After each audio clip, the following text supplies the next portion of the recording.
There have been 3 more confirmed cases of avian flu in Pennsylvania, and these cases are in the Susquehanna Valley. The USDA confirming 1 case in Cumberland and 2 in Lancaster County. So far this year, more than 2 million birds have been affected, and they just keep adding up. I'm joined now by Secretary of Agriculture Russell Redding to talk about the avian flu. Secretary Redding, thanks so much for spending time with us. I know this is a topic you're probably talking a lot about. Appreciate your time. Yeah, glad to do it, and thanks for asking. I mean, this is a topic of every day. Of course, poultry is important in Pennsylvania, so important to do. So bring us up to date on this, the impact of this current outbreak of avian flu across our state, in the Susquehanna Valley as well. How many flocks are we talking about? So since the turn of the calendar in 2025, we've had 6. 3 of those have been commercial flocks, 3 of the backyard or non-commercial flocks, totaling about 2.9 million birds that we've had to depopulate. Wow. So that obviously adds up to a financial loss. Are you keeping track of that as well? Yeah, we are. We're lucky in Pennsylvania to have a recovery fund that was established several years ago. It's the only state in the nation with it. Governor Shapiro, in his latest budget, is supporting that again. That has really been critical to give comfort to the producers. This is painful. Right, financially painful. It's difficult to watch. It's difficult to do, and then you've got the worry of continuity of business. So just know in Pennsylvania, though, that we're in a different place than many other states in the nation. So, Secretary, what is the state doing to help stop the spread of this flu? So I always begin with we have been testing every month for years, right? So we've done 207,000 tests in the last year on high-path AI poultry. So we have a very good baseline of every flock in the state. You know when you get some deviation from that, you've got a problem. So we do that. That's in partnership with the University of Pennsylvania Vet School. It's Penn State University. We do the testing. We've got the recovery fund, which I've mentioned. We have a response team that's organized through our emergency management agency here in PA. We have 109 staff members who are working at this real time and helping us sort of, combat this and respond to it.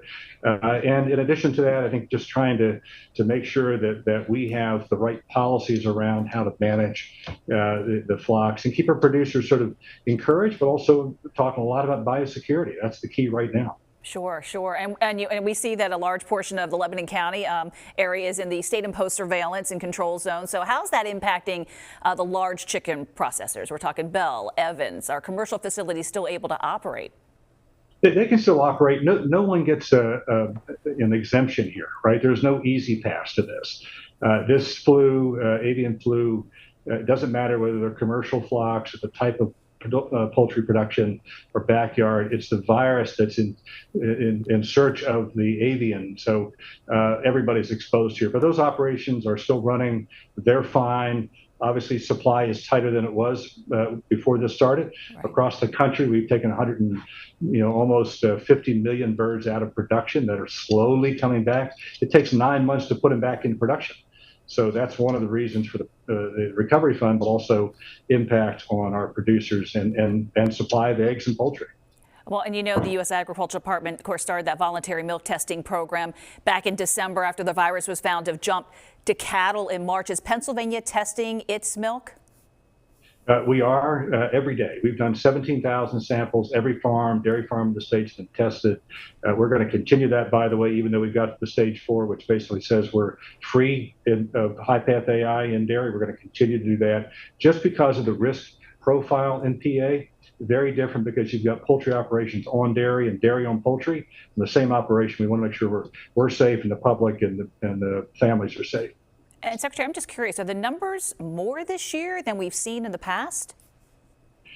So yes, by way of six positives and having 2.9 million birds, that's more than we had previously. A lot of it has to do with how big those commercial flocks are. But yeah, it's not a good feeling. We're on high alert here. I mean, this thing is circulating around the globe. It's hit the U.S. really hard. PA has done okay up until January, February, but we think we're in for a long spring. Yeah, I think people are also curious, when they hear about avian flu, the bird flu impacting these flocks, eggs, when you go to the grocery store, chicken, eggs, milk, the things we're buying in the grocery store. What's your message to the public? Well, first of all, it's safe, right? The food system is safe. Supply is tight, no question.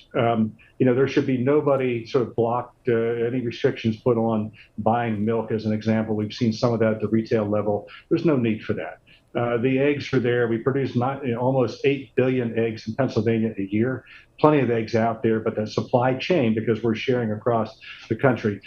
Secondly, if you have birds, please take the precautions that we've expressed. You can go to our website. If you're in the wild, watching wild birds and geese migrate, don't pick them up. There's a problem called the Game Commission. And just know that we're doing the biosecurity, protecting that food system, and doing all the right things at the state level in policy and programming to protect our food system. Well, I know you and your team are doing all you can to take care of this problem for us. Thank you for what you do. And Secretary Reding, thanks for joining us and sharing and having this conversation with us. Honored to do it. Thank you. Thank you.